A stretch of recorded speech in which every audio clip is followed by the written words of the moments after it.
High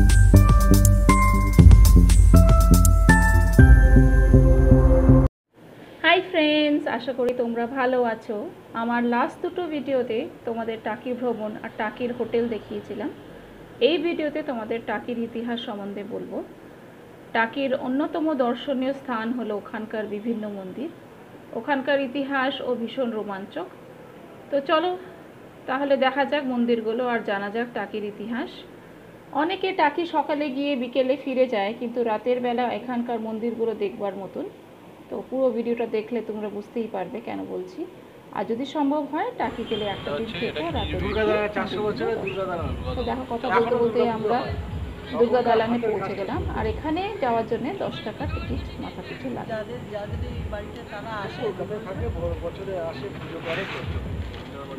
হ্যাঁ, জমিদার ছিল তো, টাকি হচ্ছে অ্যাকচুয়ালি জমিদার। হ্যাঁ, জমিদারদেরই জায়গা।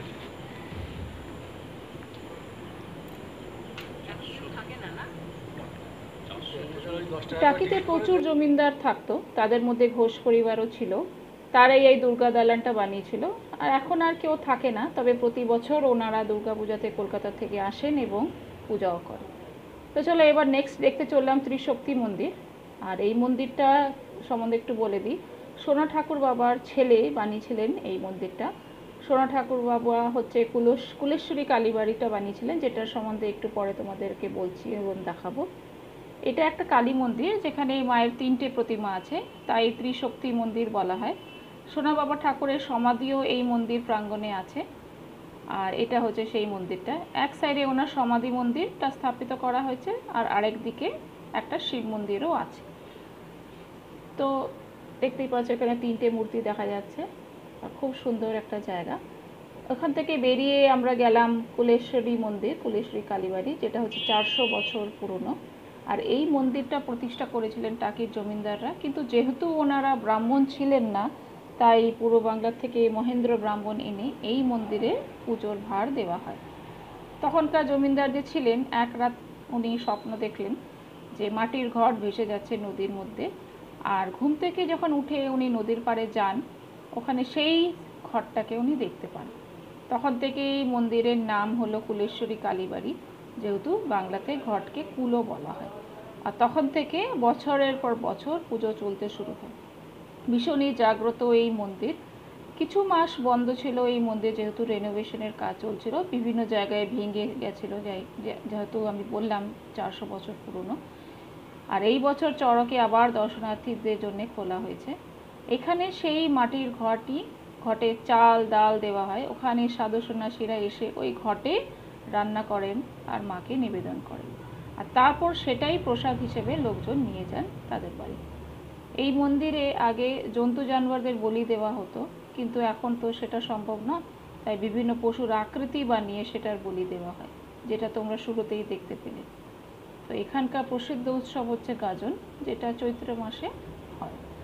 আর দেখো এখানে মন্দিরটা কত সুন্দর, এখানকার ঠাকুরের মূর্তিও কতটা সুন্দর। মানে আমি ফটো তুলেছিলাম, কিন্তু জানি না সেই ফটোটা কেন খারাপ হয়ে গেল, জানি ঠাকুরেরই ওটা কিছু মায়া বা কিছু।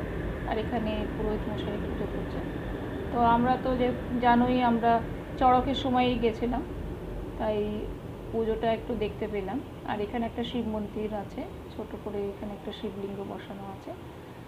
তো তারপরে চলে গেলাম আরেকটা সুন্দর মন্দির দেখতে, যেটার নাম জোড়া শিব মন্দির। আর এই মন্দিরটা দেখার জন্যই রাতে থাকতে বলছিলাম আমি, না থাকলে এই সুন্দর লাইটিংটা মিস হয়ে যায়, তাই একটা দিন থাকলে এই মনোরম দৃশ্য দেখা যায়। এই জোড়া মন্দিরও 300 বছর পুরনো। এক ব্রাহ্মণ এসেছিলেন তার স্ত্রীর সাথে বীরেন্দ্র ভূমি থেকে।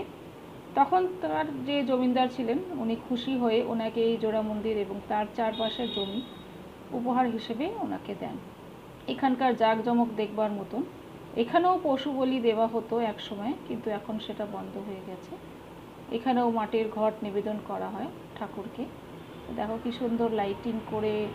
আর যেটা বললাম, ওই সময় গাজন ছিল, চড়ক ছিল, তো তার জন্য ওরা এক্সট্রা লাইটিং করেছে।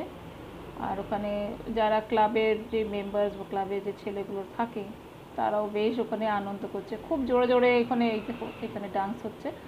গানটা আর আমি দিতে পারলাম না, জানোই তো অসুবিধা থাকে। তাই এখানে এটা গানটা বন্ধ করে দিয়েছি, কিন্তু বেশ ভালো একটা ডান্স হচ্ছিল। আর এই হচ্ছে মাটির ঘর, যেখানে চাল ডাল বিভিন্ন জিনিস দেওয়া হয়, এগুলোই রান্না করে প্রসাদ হিসেবে বিতরণ হয়। তো বেশ সুন্দর লাগছে। আর চলো এখান থেকে আমরা আবার অন্য জায়গায় চলে যাবো। তোমাদের কেমন লাগলো কমেন্টসে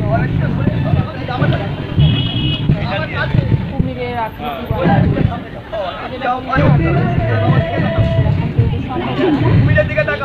বিভিন্ন কুমিরের ইয়ে করে করা হয়। তারপরে আমরা চলে গেলাম রামকৃষ্ণ মিশনে, ওখানে টাকিতে রামকৃষ্ণ মিশন। তো ওই জায়গাটাও বেশ সুন্দর। তো দেখো আরতি হচ্ছে, সন্ধ্যেবেলার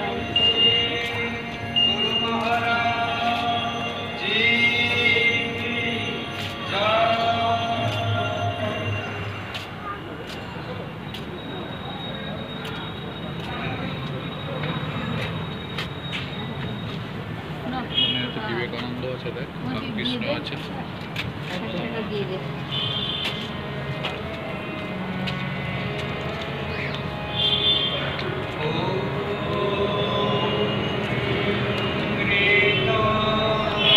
মাঝখানে হচ্ছে মন্দির, আর চারদিকে স্কুলের বিল্ডিং আর হোস্টেল রয়েছে। আরও ওখানে কনস্ট্রাকশন চলছে পিছন দিকে। যেহেতু আমরা রাত্রের দিকে গেছি, তো তাই চারিদিকটা অন্ধকার, তাই পরিষ্কার হয়তো দেখতে পাচ্ছ না। তো পিছন দিকটা কনস্ট্রাকশন চলছিল, আর ঢুকটাক আওয়াজ তো শোনাই যাচ্ছিল। তো এখানে টাকিতে এসে মানে সত্যি করা কথা বলতে গেলে প্রত্যেকটা জায়গা যেগুলো আমরা দেখলাম খুবই সুন্দর লাগলো। প্রত্যেকটা নিজস্ব ইতিহাস আছে। তো আশা করি তোমাদের এই ভিডিওটা ভালো লেগেছে। ভালো লাগলে একটা কমেন্ট করো আর লাইক করো, আর চ্যানেলটা অবশ্যই সাবস্ক্রাইব করো। Thank you, bye by.